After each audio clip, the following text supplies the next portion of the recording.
Kelanjutan pembangunan bandara di Kabupaten Pasir setelah 8 tahun terakhir mangkrak kini mulai menemui titik terang. Rencananya tim dari Kementerian Perhubungan Republik Indonesia bakal melakukan survei pada Agustus 2022 mendatang.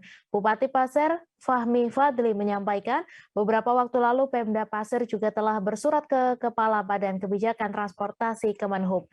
Untuk informasi selengkapnya akan disampaikan langsung oleh wartawan Tribun Kaltim, Syaifullah Ibrahim yang kini sudah terhubung bersama kami. Silakan rekan Syaiful. Ya, rekan. Untuk saat ini pembangunan bandara di Kabupaten Pasir akhirnya terang di mana dijadwalkan Kementerian Perhubungan akan meninjau langsung lokasi pembangunan bandara. Pemerintah Kabupaten Pasir juga memastikan pembangunan bandara tersebut tetap akan dilanjutkan oleh pihak kementerian. Hanya saja untuk proses pembangunan bandara di Desa Rantau Panjang, Kecamatan Tanah Grobo diserahkan sepenuhnya oleh pihak Kementerian Perhubungan. Pembangunannya bisa dilakukan dalam 1 tahun anggaran maupun secara berkala.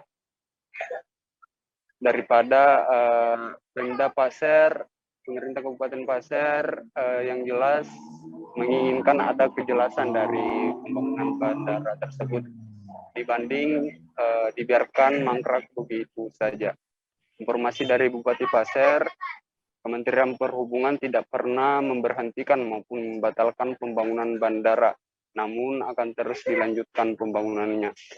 Meskipun sebelumnya terjadi dalam pembangunan bandara tersebut terjadi kasus rasuah, namun Bupati Pasir tidak terlalu menghiraukan atau memikirkan persoalan tersebut. Apalagi pelaku kasus rasuah itu telah menjalani hukuman berdasarkan keputusan yang telah inkrah oleh pengadilan.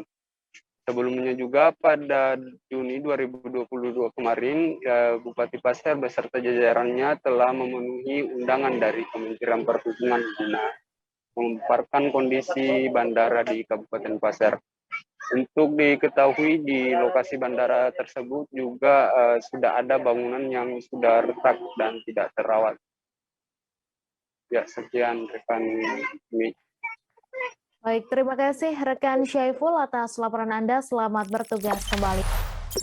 Jangan lupa subscribe, share, komen, dan like ya.